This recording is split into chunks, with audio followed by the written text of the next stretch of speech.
नमस्कार, स्वागत है आपका फिर से करियर रेडीनेस पर। और दोस्तों, इस वीडियो में हम बात करने वाले हैं, इस क्लास में हम देखेंगे सेमेस्टर 6 की जो माइनर सब्जेक्ट है होम साइंस, जिसके पेपर का नाम है कम्युनिटी एंड रूरल डेवलपमेंट। इसके इम्पोर्टेंट क्वेश्चंस को हम इस क्लास में देखने वाले हैं। और इसका जो एक और पेपर है माइनर होम साइंस का, जिसका नाम है हेल्थ एंड कम्युनिटी साइंस, इसके इम्पोर्टेंट क्वेश्चंस ऑलरेडी प्लेलिस्ट में अपलोडेड है। यदि आपने वो नहीं देखे हैं तो वो जरूर चेकआउट कर लीजिएगा, क्योंकि एग्जाम में इस बार आपके 2 माइनर पेपर लगने वाले हैं।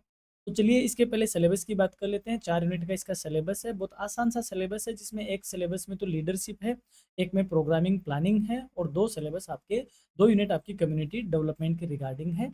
बहुत आसान सा ये सिलेबस है। यदि आप कॉमर्स बैकग्राउंड से हो या फिर आप इकोनॉमिक्स बैकग्राउंड से हो तो आपको ये बहुत लंबा चौड़ा नहीं लगने वाला है, बहुत आसान सा ये आप इजीली इसको देख लो। चलो करते हैं सबसे पहले पार्ट ए से बात, शॉर्ट आंसर टाइप क्वेश्चंस की। यूनिट फर्स्ट के क्वेश्चन को देखते हैं। अच्छा, दोनों जो होम साइंस है आपका माइनर वाले, वो ऑलमोस्ट रिजेंबल से हैं, क्योंकि वो कम्युनिटी हेल्थ की बात कर रही थी, ये कम्युनिटी रूरल डेवलपमेंट की बात कर रही है, तो बहुत कुछ सिमिलर सा ही है दोनों में। तो सबसे पहले बात करते हैं पहले क्वेश्चन की, that is what is community development. सामुदायिक विकास क्या है?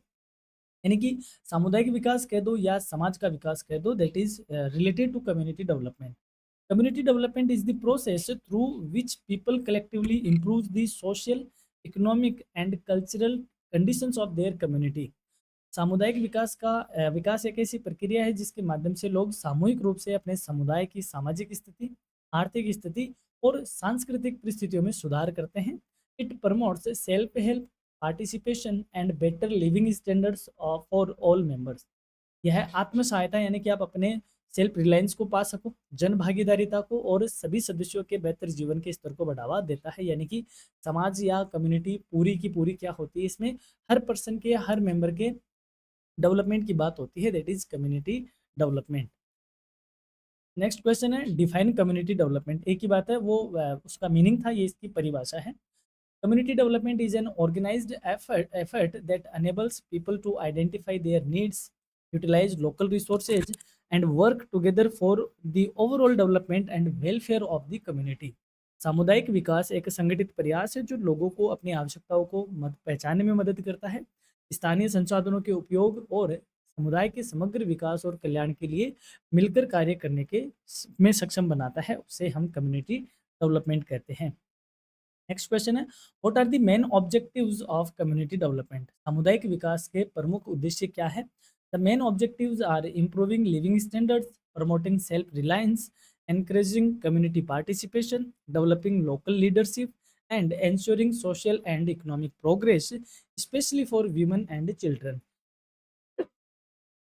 इसके प्रमुख उद्देश्य की बात करें तो लोगों के जीवन स्तर को सुधारना, आत्मनिर्भरता को बढ़ावा देना, सामुदायिक भागीदारी को प्रोत्साहित करना, स्थानीय नेतृत्व का विकास करना और विशेष रूप से महिलाओं और बच्चों के सामाजिक एवं आर्थिक विकास को सुनिश्चित करना कम्युनिटी डेवलपमेंट या सामुदायिक विकास के प्रमुख उद्देश्य या ऑब्जेक्टिव होते हैं।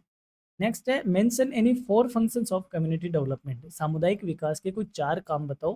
Community development helps in improving education, health services, sanitation and employment opportunities. सामुदायिक विकास शिक्षा को, स्वास्थ्य सेवाओं को, स्वच्छता और रोजगार के अवसरों को बढ़ाता है या उनमें सुधार लाता है। It also promotes social welfare, community participation and effective utilization of local resources. साथ ही ये सामाजिक कल्याण को बढ़ावा देता है, सामुदायिक भागीदारी को सुनिश्चित करता है और स्थानीय संसाधनों के प्रभावी उपयोग को भी बढ़ावा देने का काम करता है। नेक्स्ट क्वेश्चन है what is the philosophy of community development. सामुदायिक विकास का दर्शन क्या है? The philosophy of community development is based on self help, cooperation, democratic participation and the belief that people can improve their lives through collective efforts and local initiatives. सामुदायिक विकास का दर्शन है कि आत्म सहायता करना, सहयोग को बढ़ावा देना, लोकतांत्रिक भागीदारी को सुनिश्चित करना और इस विश्वास पर आधारित है कि लोग सामूहिक प्रयासों और स्थानीय पहलों के माध्यम से अपने जीवन में सुधार कर सकते हैं। ये सामुदायिक दर्शन है। It is the philosophy of community development.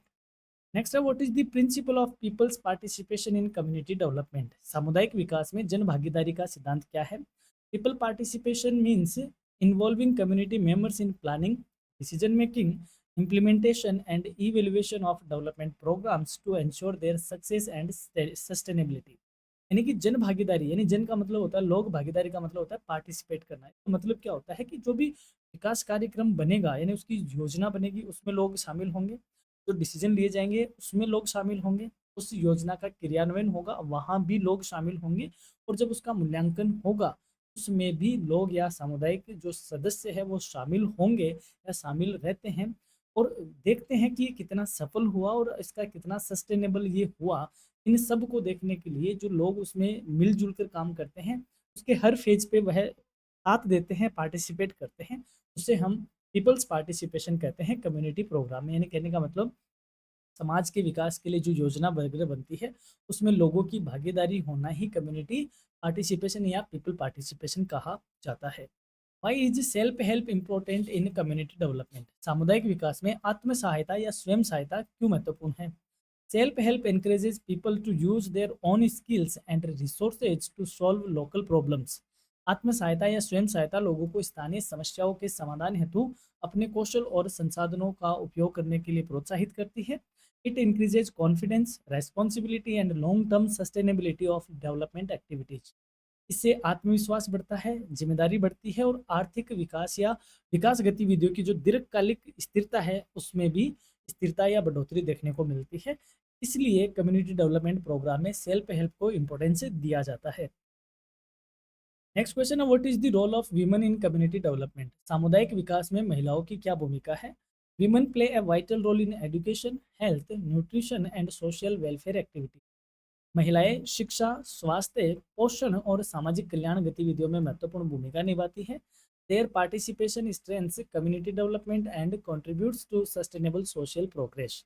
उनकी ये जो भागीदारी है वो सामुदायिक विकास को सुदृढ़ और सशक्त बनाती है, और सतत सामाजिक प्रगति में भी योगदान देने का काम करती है। Why are children important in community development programs? सामुदायिक विकास कार्यक्रम में बच्चे क्यों महत्वपूर्ण हैं? Children are future human resource of society, यानी कि बच्चे समाज के भविष्य के लिए मानव संसाधन हैं। Their proper education, health and nutrition contribute to the long term development and prosperity of the community. उनकी उचित शिक्षा का होना, उनका स्वास्थ्य मेंटेन रखना और पोषण संबंधी जो सुविधाएं हैं वो उनको देना समुदाय के दीर्घकालिक विकास और समृद्धि में योगदान देते हैं। यानी कि जो बच्चे हैं वही हमारा क्या है, भविष्य है, और जो हमारा भविष्य है यदि वह प्रॉपर एडुकेट होगा, उसका हेल्थ सही होगा, उसको न्यूट्रिशन सही मिलेंगे, जाहिर सी बात है हमारी कम्युनिटी भी आगे आने वाले टाइम में डेवलप होगी और प्रोस्पर भी रहेगी। इसलिए बच्चे कम्युनिटी डेवलपमेंट प्रोग्राम में इंपॉर्टेंट रोल प्ले करते हैं या इंपॉर्टेंट माने जाते हैं। नेक्स्ट है, what is the community development program in India? Bharat में सामुदायिक विकास कार्यक्रम क्या है? देखो, हम 1947 में क्या हुए थे, आज़ाद हुए थे, देश का विकास करना था। पहली बार जो कम्युनिटी डेवलपमेंट करने के लिए जो प्रोग्राम लाए गए थे तो वो 1952 में लाया गया था ऐसा प्रोग्राम। इसका नाम ही कम्युनिटी डेवलपमेंट प्रोग्राम रखा गया था, सामुदायिक स्वास्थ्य सामुदायिक विकास कार्यक्रम नाम रखा गया था। हालांकि ये प्रोग्राम फेल हो गया था, चला नहीं था, और जब ये चला नहीं था इसके साथ एक और प्रोग्राम और लाया गया। ये प्रोग्राम नहीं चले, इनके पीछे क्या वजह थी? तभी जाके 1957 में एक बलवंत राय कमेटी बनती है, और वह बलवंत राय कमेटी कहती है कि इस तरीके से प्रोग्राम नहीं चलेंगे, आपको प्रोग्राम चलाना है तो आपको डिसेंट्रलाइजेशन करना पड़ेगा ताकि चीज़ें उस हिसाब से चल सके। और फिर पंचायती राज का कॉन्सेप्ट इंडिया में आता है, या यूं कई कॉन्सेप्ट तो पहले भी था। उसके बाद एक प्रॉपर वे में पंचायती राज इनोग्रेटेड होता है और पंचायती राज की शुरुआत होती है, तो चीज़ें इंटरलिंक है आपस में। समझते हैं सबसे पहले सामुदायिक विकास कार्यक्रम को। The community development programs was launched in 1952 to promote rural development through people's participation, local resource utilization and integrated efforts for social and economic progress। सामुदायिक विकास कार्यक्रम भारत में 1952 में प्रारंभ किया गया था, जिसका उद्देश्य जन भागीदारी को बढ़ाना, स्थानीय संसाधनों के उपयोग को बढ़ाना और सामाजिक व आर्थिक विकास के लिए समन्वित प्रयासों के माध्यम से ग्रामीण विकास को बढ़ावा देना था। ये इसके उद्देश्य रखे गए थे, किताबी उद्देश्य थे। हालांकि ऐसा हुआ ही नहीं था। क्यों नहीं हुआ था? क्योंकि जन भागीदारी क्यों नहीं हुई थी? उस टाइम पंचायती राज था ही नहीं इतना सॉलिड, तो जन भागीदारी वैसे नहीं हुई। स्थानीय संसाधनों का उपयोग करे तो करे कैसे? कोई कोई बात ही नहीं है, कौन करेगा, कौन हेड है, वगैरह वगैरह। और सामाजिक आर्थिक प्रगति को भूल ही जाओ, समन्वित प्रयासों को, क्योंकि इतना कोऑर्डिनेशन हो ही नहीं पा रहा था। देश ताज़ा ताज़ा आज़ाद हुआ था, प्लानिंग स्टार्ट ही हुई थी, तो बहुत सारी चीज़ें थी, इनके चलते ये प्रोग्राम फेल हो गया था। तत्कालीन जो हमारे प्रधानमंत्री थे पंडित नेहरू जी, फिर उन्होंने एक कमेटी बनाई थी, भाई देखो क्यों नहीं ये कार्यक्रम चला। तब बलवंत राय जी कहते हैं कि साहब ये कार्यक्रम में तो सिर्फ सरकारें ही दिख रही है, लोग तो इनमें कहीं नहीं दिख रहे। आपने कह तो दिया कि जन भागीदारी होनी है, लेकिन जनता कहीं भी भागीदार नहीं है। इस तरीके से ये प्रोग्राम फेल हो गया था। चलिए अब बढ़ते हैं यूनिट सेकंड की ओर। पहला क्वेश्चन है, what are community development organization? सामुदायिक विकास संगठन क्या है? Community development organizations are institutions that plan, implement and monitor development programs for improving the social and economic conditions of communities through coordinated efforts and public participation. सामुदायिक विकास संगठन वे संस्थाएं हैं जो समन्वित प्रयासों और जन भागीदारी के माध्यम से समुदायों की सामाजिक व आर्थिक परिस्थितियों के में सुधार हेतु विकास कार्यक्रमों की योजना बनाता है, उन्हें क्रियान्वयन करता है और उनकी निगरानी करता है। यानी कहने का मतलब, जो भी कम्युनिटी डेवलपमेंट के रिगार्डिंग योजना होती है उसका लागू होना, उसको इवेलुएट करना, ये सब करना जिन ऑर्गेनाइजेशंस के थ्रू होता है उन्हें हम कम्युनिटी डेवलपमेंट ऑर्गेनाइजेशन के नाम से जानते हैं। नेक्स्ट क्वेश्चन है, what is the role of national level in community development? सामुदायिक विकास में राष्ट्रीय स्तर की क्या भूमिका है? The national level formulates policies, allocates financial resources, provides guidelines, and coordinates development programs to ensure uniform implementation and achievement of national development goals.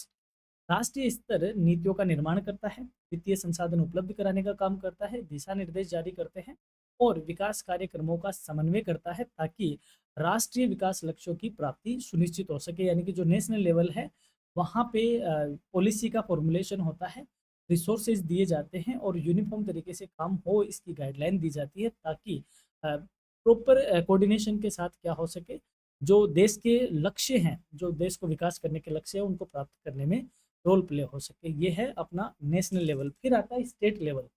What are the functions of the state level in community development? सामुदायिक विकास में राज्य स्तर के क्या कार्य हैं?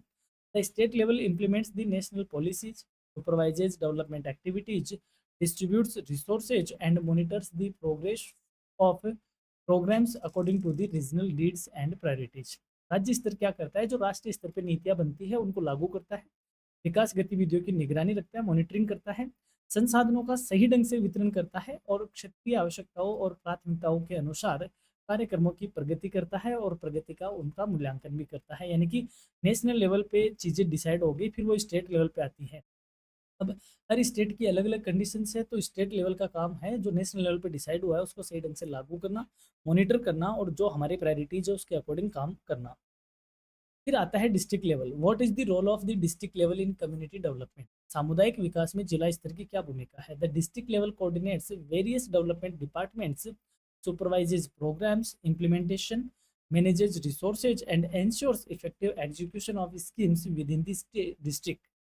जिला स्तर विभिन्न विकास विभागों का समन्वय करता है, कार्यक्रमों की निगरानी, क्रियान्वयन की निगरानी करता है, संसाधनों का प्रबंधन करता है और जिले में योजनाओं के प्रभावी संचालन को भी सुनिश्चित करता है। यानी कि भाई देखो चीज़ें नेशनल लेवल से स्टेट लेवल, नेशन बहुत बड़ा है, स्टेट फिर छोटा आता है, फिर स्टेट से भी डिस्ट्रिक्ट लेवल पे चली जाती है बात और फिर आ जाती है एकदम bottom level, that is village level भी इसमें हो जाता है जो कि एकदम निचले लेवल पे आ जाता है।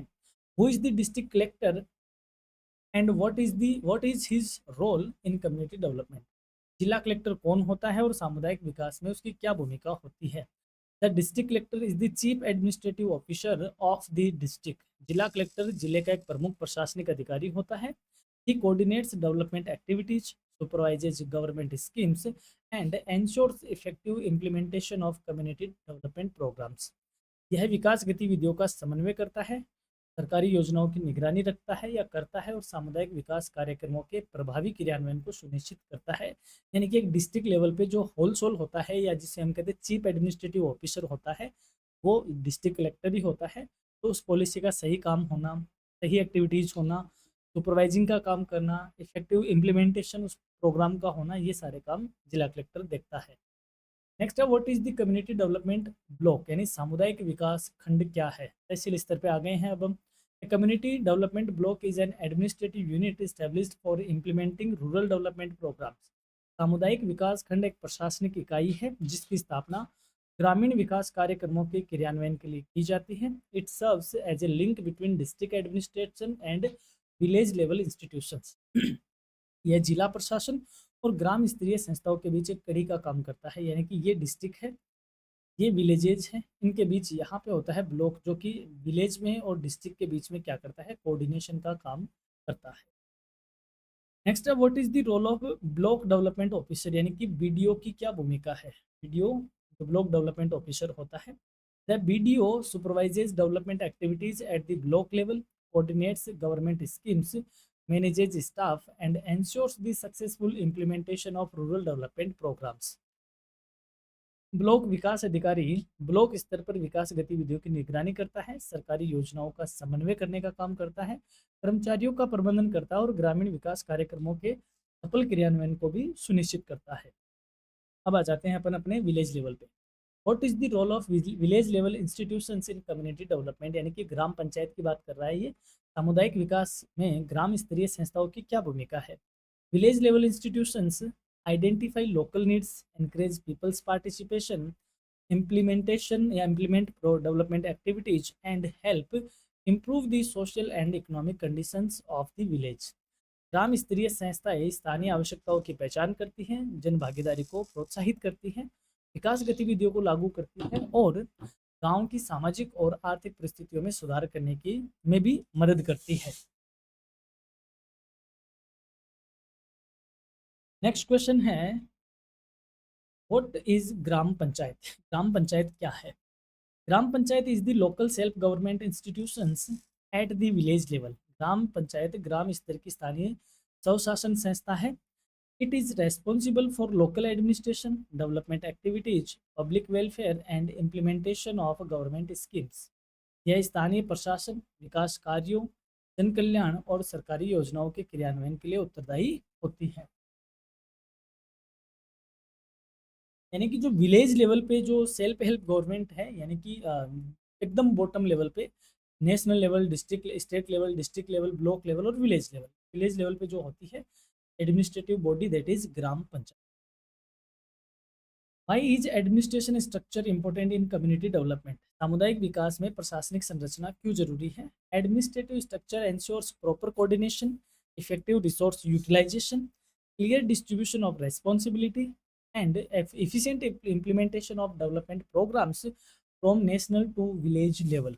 प्रशासनिक संरचना जरूरी है क्योंकि यह उचित समन्वय बनाए रखती है, संसाधनों का सही ढंग से उपयोग करती है, उत्तरदायित्वों की स्पष्ट वितरण हो जाता है कि किस लेवल पे क्या काम होने और कौन करने वाला है, तथा राष्ट्रीय स्तर से ग्राम स्तर तक विकास कार्यक्रमों की कुशल क्रियान्वयन को क्या करता है, सुनिश्चित करता है। इसलिए एडमिनिस्ट्रेटिव स्ट्रक्चर होना बहुत जरूरी है। अब आता है क्वेश्चन थर्ड यूनिट के, अपन आ गए हैं। थर्ड यूनिट का पहला क्वेश्चन है, व्हाट इज लीडरशिप। नेतृत्व क्या है। ऐसा व्यक्ति जो अपने व्यवहार से, अपनी स्किल से लोगों को प्रभावित करता है और उनको गाइडेंस देने का काम करता है, उनके साथ काम करता है और लोग उनसे प्रभावित होकर उसे फॉलो करते हैं, ऐसे व्यक्ति को नेता कहते हैं। इसके फॉलोअर को अनुयायी कहते हैं और इस गुण का नाम क्या है, लीडरशिप, नेतृत्व है।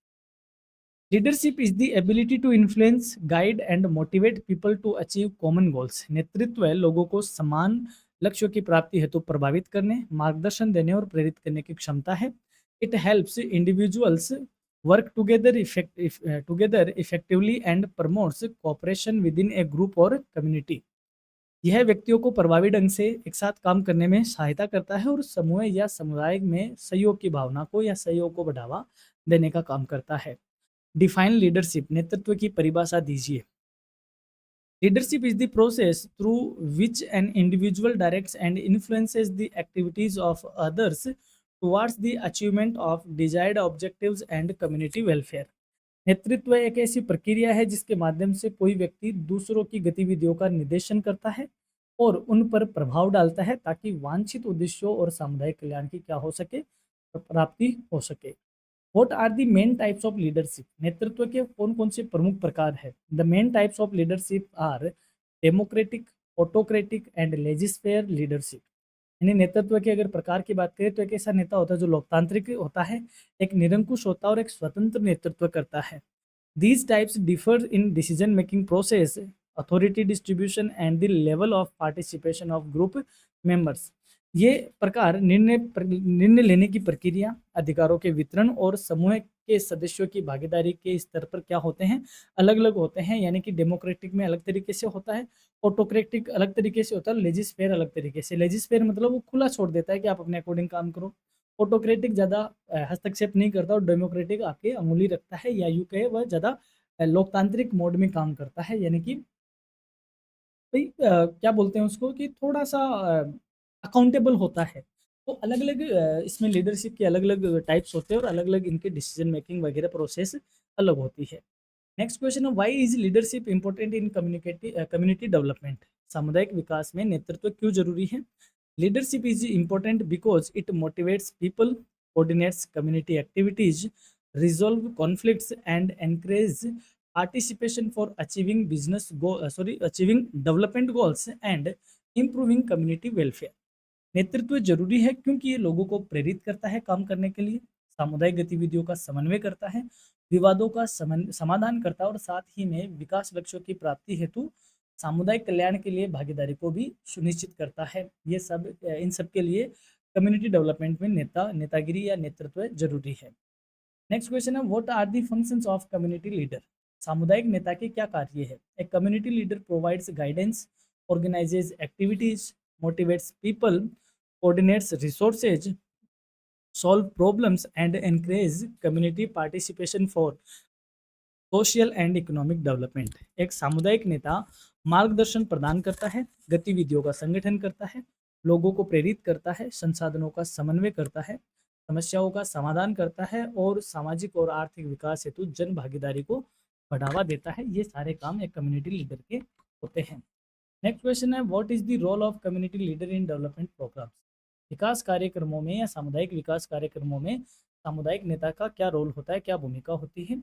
Community leader acts as a link between the people and government agencies. एक सामुदायिक नेता लोगों और सरकारी संस्थाओं के बीच कड़ी के रूप में काम करता है। He helps implement development programs and ensures community participation and cooperation. वह विकास कार्यक्रमों के क्रियान्वयन में मदद करता है और सामुदायिक भागीदारी को सुनिश्चित करता है, सहयोग को सुनिश्चित करता है।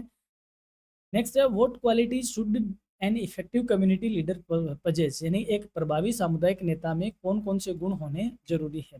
An effective community leader should possess honesty, responsibility, communication skills, decision making ability, confidence and commitment to serving the community. एक प्रभावी जो सामुदायिक नेता होता है उसमें ईमानदारी होनी जरूरी है, उत्तरदायित्व की भावना होनी चाहिए, संचार का कौशल यानी कम्युनिकेशन उसका होना चाहिए, निर्णय लेने की कैपेसिटी हो, आत्मविश्वास हो और समुदाय की सेवा के प्रति समर्पण भाव हो। ये सारे बेसिक ट्रेट है, गुण है, इफेक्टिव क्वालिटीज है जो एक कम्युनिटी लीडर में होनी जरूरी है। अगला क्वेश्चन है, how can community leaders be identified? एक सामुदायिक नेताओं की क्या पहचान है, उसे कैसे पहचाना जाए कि हाँ ये एक कम्युनिटी लीडर है? Community leader can be identified through observation, community recommendations, participation in social activities, leadership qualities and their ability to influence the and guides other। यानी कि सामुदायिक नेताओं की पहचान क्या है? देखो सिंपल सी बात है, आपके गांव में जब कोई माता रानी बैठती है, नवरात्रों में माता रानी का पंडाल लगता है, कोई भी सामाजिक काम होता है, तो जो भी आपको बढ़ चढ़कर काम करता हुआ दिख जाता है, किसी की मान लो मौत हो गई, हम कहीं जो सामाजिक कार्य होते हैं उनमें कोई हेल्प करता है, दूसरे की बिना बुलाए हेल्प करता है, दूसरों को मतलब काम आता रहता है, तो हमें पता चलता है कि इसमें वो सारी क्वालिटी है, ये आगे जाके सरपंच के चुनाव के लिए दावेदारी करेगा। तो इस तरीके की जो चीज़ें होती हैं उनसे हमें पता चलता है कि एक नेता की इसमें इस गुण है। ये समुदाय की सिफारिश इससे होती है, सामाजिक गतिविधियों में भागीदारी ही इसका होता है, नेतृत्व के गुण होते हैं, दूसरों को प्रभावित करता है, मार्गदर्शन देने की क्षमता इसमें होती है। इन सब के आधार पे हम एक सामुदायिक नेता की पहचान कर सकते हैं। Why is training necessary for community leaders? सामुदायिक नेताओं के प्रशिक्षण क्यों आवश्यक है? यानी कि उनको ऐसा नहीं कि मतलब इनमें बाई बर्थ ही होता है, ट्रेंड भी किया जाता है और ट्रेंड की जरूरत भी है, because training improves leadership skills, communication, planning, problem solving and decision making abilities.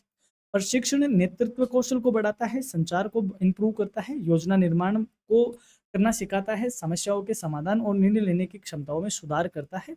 It helps leaders perform their responsibilities more effectively and efficiently.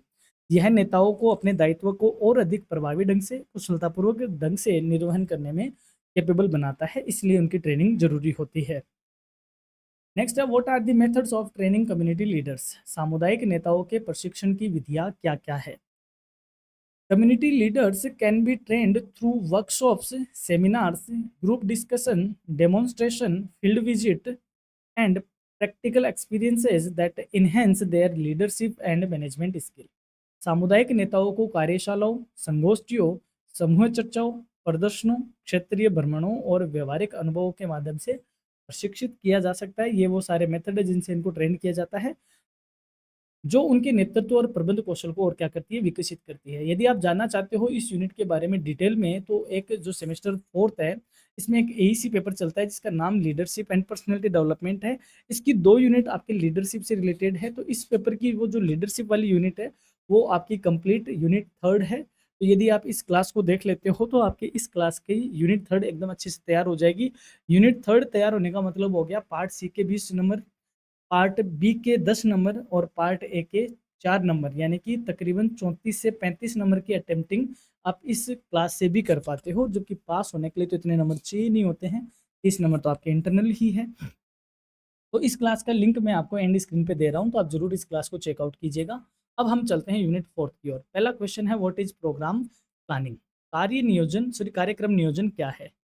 Program planning is the systematic process of identifying needs, setting objectives, selecting activities, and organizing resources to achieve desired development outcomes effectively and efficiently। यानी planning क्या होती है, यानी आपने कोई काम करना है, आपको कोई प्रोजेक्ट है, तो वह प्रोजेक्ट आप क्यों कर रहे हो, उस प्रोजेक्ट को करने की आपकी क्या नीड है, ये सब देखना, उसके क्या ऑब्जेक्टिव है उसको सेट करना, आप उस ऑब्जेक्टिव को पाने के लिए क्या काम करोगे, क्या गतिविधियां करोगे उसको सेट करना, और उन गतिविधियों को किस तरीके से आपको परफॉर्म करना है ताकि आप अपने गोल्स को क्या कर सको, पा सको। इन सब के लिए आप जो प्लानिंग करते हो उसे हम प्रोग्राम प्लानिंग के नाम से जानते हैं। कार्यक्रम नियोजन आवश्यकताओं की पहचान करना, उद्देश्यों को निर्धारित करना, गतिविधियों का चयन करना और वांछित विकास परिणामों की प्रभावी और कुशल प्राप्ति हेतु संसाधनों का व्यवस्थित करने की एक क्या है, व्यवस्थित प्रक्रिया है, जिसे हम कार्यक्रम नियोजन कहते हैं। What is a project cycle. परियोजना चक्र क्या है? A project cycle is a sequence of stages through which a project passes from identification and planning to implementation, monitoring, evaluation and completion। परियोजना चक्र उन चरणों का क्रम है जिसमें हम किसी प्रोजेक्ट या परियोजना को पहले पहचानते हैं, फिर उसके लिए योजना बनाते हैं, योजना को क्रियान्वित करते हैं, योजना के क्रियान्वयन पर निगरानी रखते हैं, उसका मूल्यांकन करते हैं और उस प्रोजेक्ट को कंप्लीट करते हैं। वहाँ तक एक प्रोजेक्ट चलता है, उसे हम प्रोजेक्ट साइकिल कहते हैं। यानी कि यहाँ पे प्रोजेक्ट आइडेंटिफाई किया, इसको चलाने के लिए प्रोग्राम बनाया, योजना बनाई, उस योजना को एग्जीक्यूट किया, एग्जीक्यूट करने के बाद उसको मॉनिटर किया, मॉनिटर के बाद इवैल्यूएशन किया, और यहाँ आकर ये प्रोजेक्ट क्या हो गया, कंप्लीट हो गया। इसे बोलते हैं प्रोजेक्ट साइकिल। क्या बोलते हैं? Project cycle. Why is the project cycle important. ये परियोजना चक्र क्यों महत्व है या इसका महत्व क्या है? The project cycle ensures proper planning, effective implementation, efficient resources utilization and continuous evaluation leading to the successful achievement of project objectives। परियोजना चक्र उचित योजना, प्रभावी क्रियान्वयन, संसाधनों के कुशल उपयोग और निरंतर मूल्यांकन को सुनिश्चित करता है, जिससे परियोजना के उद्देश्यों की सफलता या परियोजना के जो उद्देश्य हैं वो हमें सफलतापूर्वक प्राप्त होते हैं, इसलिए जरूरी है। What is project designing. परियोजना अभिकल्पन या डिजाइनिंग क्या है? Project designing is the process of developing a detailed plan for achieving project goals by defining objectives, identifying resources, selecting methods and determining activities। परियोजना अभिकल्पन परियोजना लक्ष्यों की प्राप्ति के लिए उद्देश्यों को निर्धारित करना, संसाधनों की पहचान करना और विधियों का चयन करने और गतिविधियों को तय करने की क्या है, प्रक्रिया है। यानी कि हम इस प्रोजेक्ट का जो हमारे गोल्स है उनको हम किस तरीके से डिसाइड करें, उनके लिए क्या रिसोर्सेज है, कौन से मेथड है, क्या हमें काम करना है, इन सब के बारे में जब हम डिटेल में एक प्लान बना लेते हैं या डिटेल में हम इन चीज़ों को डिस्कस कर लेते हैं, तो इसको बोलते हैं प्रोजेक्ट डिजाइन। क्या कहते हैं? Project designing. नेक्स्ट है, what is meant by objective defining in project planning. परियोजना नियोजन में उद्देश्य निर्धारण से क्या तात्पर्य है? Objective defining involves clearly identifying the goals and expected outcomes of A project. उद्देश्य निर्धारण में परियोजना के लक्ष्यों और अपेक्षित परिणामों की स्पष्ट पहचान की जाती है। कि हमारे क्या लक्ष्य होंगे और क्या इसके आउटकम्स आएँगे, इनको क्लियरली डिफाइन करना या क्लियरली आइडेंटिफाई करना। It provides direction and helps measure the success of the project. ये दिशा प्रदान करता है और परियोजना की सफलता को मापने में मदद करता है। नेक्स्ट है, why is resource identification important in project designing. यानी परियोजना जो अभिकल्पन है उसमें संसाधनों की पहचान क्यों जरूरी है। भाई देखो, हमने गोल सेट कर लिया, गोल्स तो हमने बहुत हैवी सेट कर लिए। जैसे मान लो आपने कहा कि मैं सीकर से जयपुर जाऊंगा और 1 घंटे में जाऊंगा, 1 घंटे में जाऊंगा, और आपके पास जो बाइक है वो कौन सी है, एच एफ डिलक्स है। एच एफ डिलक्स अब ज़्यादा से ज़्यादा जोर लगाओगे तो 80 की स्पीड में चल जाएगी, 85 की स्पीड में चल जाएगी। सीकर से जयपुर की दूरी 110 किलोमीटर है। तो अगर आप 80 की स्पीड से भी जाओगे, जो कि उसकी मैक्सिमम स्पीड है, तो 1 घंटे में आप ज़्यादा से ज़्यादा 80 किलोमीटर ही पहुँचोगे। तो गोल आपका क्या है, जयपुर पहुंचना, 1 घंटे में पहुंचना। लेकिन रिसोर्स आपने देखी नहीं, आपके पास रिसोर्स तो इतने इफिशिएंट है ही नहीं। इसलिए हमारे प्रोजेक्ट डिजाइनिंग करते हैं तो हमें हमारे गोल्स को प्राप्त करने के लिए हमें हमारे रिसोर्स को आइडेंटिफाई करना होता है कि जो हमारे रिसोर्स है वो सही इफिशिएंट है भी या नहीं भी है। दैट्स वाई उनकी आइडेंटिफिकेशन जरूरी हो जाती है। Resource identification helps determining the human, financial, material and technical resources required for project implementation and ensure smooth project execution। संसाधनों की पहचान परियोजना के क्रियान्वयन हेतु आवश्यक मानवीय, वित्तीय, भौतिक और तकनीकी संसाधनों का निर्धारण करने में सहायता करती है और परियोजना के सुचारू संचालन को सुनिश्चित करती है। नेक्स्ट है, what is feasibility in project planning. परियोजना नियोजन में व्यवहार्यता क्या है, फिजिबिलिटी क्या है। Feasibility refers to assessing whether a project can be successfully implemented with the available resources, time, technology and financial support। यानी कि प्रोजेक्ट प्लानिंग में फिजिबिलिटी का मतलब यही होता है कि जो हमने प्लान बनाया है, क्या ये प्लान काम करेगा या नहीं करेगा। यानी कि फिजिबल है भी कि नहीं है। यानी कि जैसे आपने ही सोच लिया कि जैसे अभी मैंने एग्जांपल दिया जयपुर से एच एफ डिलक्स से जाना, तो आपने ये सोच ही लिया मन में, तो फिर ये और देखना कि यार ये बाइक वहाँ तक पहुँचेगी भी या नहीं पहुँचेगी इस स्पीड से। यानी इस बाइक को मैं कितना यूज़ में ले सकता हूँ, ये काम मेरा फिजिबल होगा भी या नहीं भी होगा, व्यवहार्य है या नहीं है। यानी कि रियल में काम करेगा या कि नहीं करेगा, इस बात को सोचना फिजिबिलिटी कहा जाता है। व्यवहार्यता का अर्थ है यह आंकलन करना कि जो उपलब्ध संसाधन है, समय है, तकनीक है, वित्तीय सहायता के साथ किसी परियोजना को हम सफलतापूर्वक लागू किया भी जा सकता है या नहीं किया जा सकता है। यानी कि उस प्लानिंग की रियलिटी को चेक करना फिजिबिलिटी कहा जाता है। व्हाट इज वर्क प्लान, कार्य योजना क्या है। A work plan is a detailed schedule that outlines activities, responsibilities, timelines and resource required for the successful implementation of a project। कार्य योजना एक विस्तृत प्रोग्राम है जिसमें परियोजना के सफल क्रियान्वयन हेतु आवश्यक गतिविधियां, उत्तरदायित्वों, समय सीमा और संसाधनों का वितरण दिया जाता है या विवरण दिया जाता है कि हम इसमें क्या-क्या काम करने वाले हैं। जैसे प्लान आपने बना लिया, फिर उसको और डिटेल करना होता है तो वर्क प्लान बनता है। उसमें हम ये देखते हैं कि हमें कौन-कौन सी एक्टिविटी करनी है, क्या रिस्पॉन्सिबिलिटीज़ होंगी, कितना टाइम लगना चाहिए, क्या-क्या इसमें रिसोर्सेज होंगे, इन सब का डिटेल एक तरीके से डिटेल में बताया जाता है, उससे हम वर्क प्लान कहते हैं। नेक्स्ट है, व्हाट इज मॉनिटरिंग, निगरानी क्या है। Monitoring is the continuous process of observing and tracking project activities to ensure that implementation is progressing according to the planned objectives and schedule। यानी कि निगरानी का मतलब हुआ कि परियोजना गतिविधियों के सतत अवलोकन और अनुश्रवण की प्रक्रिया है जिसमें हम ये सुनिश्चित करते हैं कि जो हमने प्रोजेक्ट क्रियान्वयन किया है वो हमारे उद्देश्यों के अकॉर्डिंग और समय सारणी के अकॉर्डिंग चल रहा है या नहीं चल रहा। यानी कि हमारे प्लान के अकॉर्डिंग हमारा काम हो रहा है कि नहीं हो रहा ना, इस बात को चेक करना मॉनिटरिंग कहा जाता है। व्हाट इज इवैल्यूएशन, मूल्यांकन क्या है। Evaluation is the systematic assessment of A projects performance, outcomes and impact. मूल्यांकन किसी परियोजना के प्रदर्शन का, उसके परिणामों का और उसके प्रभाव का एक व्यवस्थित आकलन है कि वह कितना उसका सही परफॉर्मेंस रहा, क्या आउटकम्स आए और कितना प्रभावी रहा। इस बात को चेक करना इवैल्यूएशन कहा जाता है।